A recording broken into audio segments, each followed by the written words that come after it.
Hi, I'm Professor Martin, and today we are going to learn about transfers. We're going to talk about three things. We're going to talk about what does it mean to transfer and to be a transfer student, why you might want to or need to transfer, and how you actually go about doing the transfer.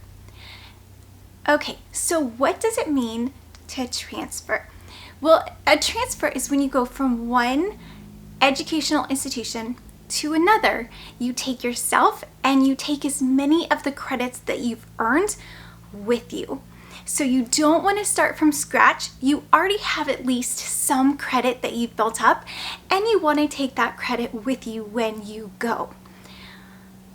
Now, so with that, what it means to be a transfer student is simply you are a student that has previous college experience and you are moving that credit with you. Okay, so you are now a transfer student.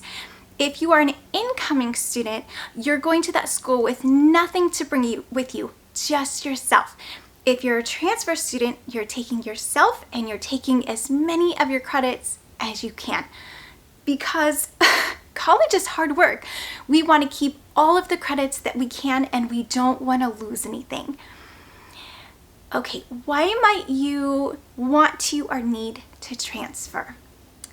Well, sometimes our plans change. Life changes. You might move. You might get offered a new job. You might need to move home to be with family or to be closer to family. There's a lot of reasons why we move.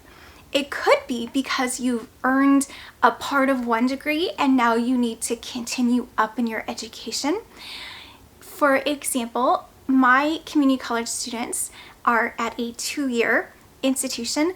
When they graduate with their associate's degree, they will transfer and move up to a 4-year university. Hopefully. Hopefully, my wish is that all my students will continue if that's their desire. But they'll become transfer students, right? They won't be starting from the beginning. They will take themselves and as many of the credits as they can with them. Okay, you could also need to transfer if you change your mind. If you start out as, say, a chemistry major, and then partway through your degree, you decide that chemistry is just not for you, and maybe all of a sudden you want to culinary arts, you might need to transfer. Maybe the school you're at does not offer a culinary arts degree, or you might need to just transfer degree plans. But one way or another, you are going to be transferring. Okay, it is going to be shifting your credits from one place to another. Okay, so those are some of the reasons why people transfer. Generally, a transfer is done at the same educational institution, at the same level, or higher. So if you're at a 2-year college and you go up to a 4-year university, you're transferring higher. If you start at community college and you've done your first year and you have one more year to go, but let's say you move from the state of Maryland to the state of Pennsylvania, you're going to transfer. You're going to transfer at the same level. You're probably going to transfer to another community college in Pennsylvania. You're going to move and your credits are going to move with you. Okay, so transferring is very easy, but we want to make sure we do it correctly because, again, we want to keep our credits. They are hard to get, right? Being a student is very, very hard. We want to keep as many as possible. Okay, how do you transfer? How do you transfer? Well, you would start by filling out an application at the university or the institution you want to transfer to, the same way that you apply to get into the institution that you're currently with. But instead of selecting on the application for an incoming student, you want to click on the transfer application. That's simply a way to allow you to send in your transcript information so that you can again try to get all of the credit that you've earned. Okay, you don't want to leave any of those behind, and you don't have the option to leave them behind. As a transfer student, every single course you've ever taken, every grade you've ever earned is going to go with you whether you want it to or not. So please don't think that if you failed a class and then you just jump ship on that school and go to a different school and hopefully just hope that no one ever finds out that you ever failed a class or that you didn't do well. part of the transfer application is that you have to sign some sort of affirmation that you are sending all of your transcripts. So they are going to evaluate every single course that you've ever taken, whether you passed it or failed it, or whether it was in your degree or not in your degree. If you're like me and you just love to learn and you take classes solely for the purpose of taking classes and they're not a part of any degree plan, it doesn't matter. They're going to consider everything. Okay, if it's a prestigious school and they really care about your GPA, transferring, it might hurt you. If you have a couple classes that you didn't do so well in, you will have that evaluation done, okay? So you fill out the application.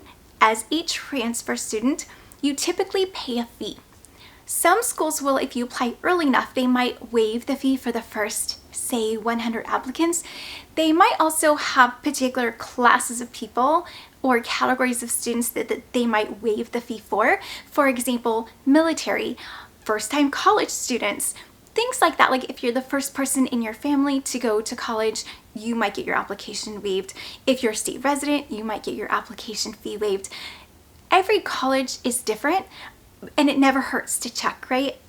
Check constantly the application page and see if there's a time period where they're waiving the application fees, because it can get expensive. And you don't want to try to transfer or apply to just one school. You need multiple. You don't always get in to our first choice. You need to send out multiples. Okay. They will do an evaluation. The school you're hoping to transfer to will collect all of the transcripts that you're going to send them, and they will do a credit evaluation. They're going to compare their syllabus with your syllabus of courses, and they're going to see what aligns. And as long as the courses you've taken relatively closely align with what they teach so that they can give you credit for their courses, you'll be able to take those credits with you. It isn't always the case that you're going to be able to move every credit. For example, if you start off in chemistry and you transfer because you now want a new degree in culinary arts, the school that you're moving to may or may not have a chemistry program. If they don't have a chemistry program, it's very unlikely that they're going to be able to give you all those chemistry credits. They have to be credits that can relate and move over. Okay, so there is a chance that you're going to lose credits when you transfer. Also, some colleges do have a limit on how many credits you can transfer in, and that's because mostly, I think they really want you to take their courses. If you finish 3/4 of your degree with another school and then come over to their college, you've paid most of your money into the other school and not to them. And they want to graduate students with diplomas that are going to have actually attended their school for a period of time.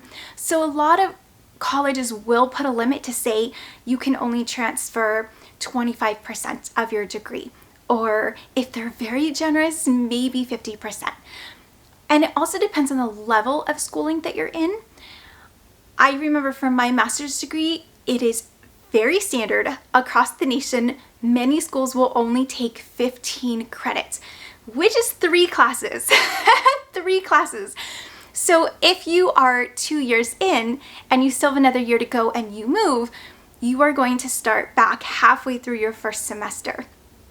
And these are all just things to consider because our plans do change, right? Things change, our mind changes, things change constantly, but it's a good thing to know ahead of time if something happens, or if you change your mind, if you need to move, if your family relocates, what is going to happen. Okay, good things to know way ahead of time.